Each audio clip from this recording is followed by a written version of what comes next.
For this problem, we want to write the augmented matrix that corresponds to the given system of equations. Here we have our system of equations. Before we want to write the augmented matrix, we first want to make sure that all our equations are in standard form. That is, we want all the variables to the left side of the equation, or the equal signs, and we want the constants on the right side. We also like to make sure that all our variables are lined up. If we look at this second equation here, we see that there's a constant 6 that needs to be moved over. So we're going to rewrite our system.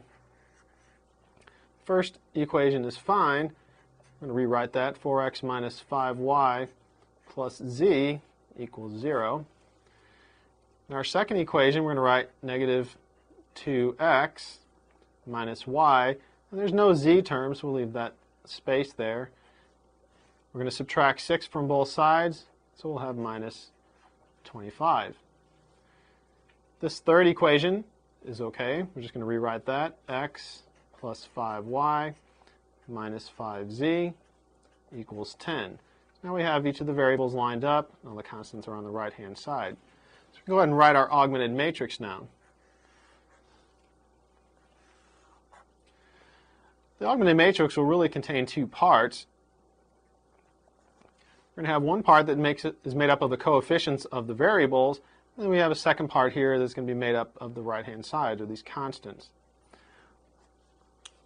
What I want to do is write all the coefficients for x in one column in our matrix. We're going to write all the coefficients for y in a second column.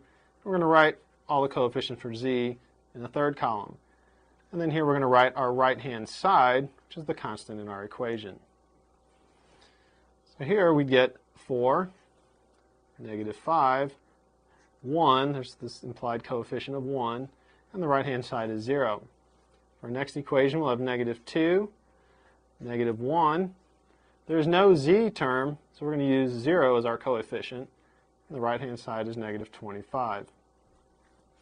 Then we get 1, again the implied 1 there, 5, negative 5, and 10. And we have our augmented matrix.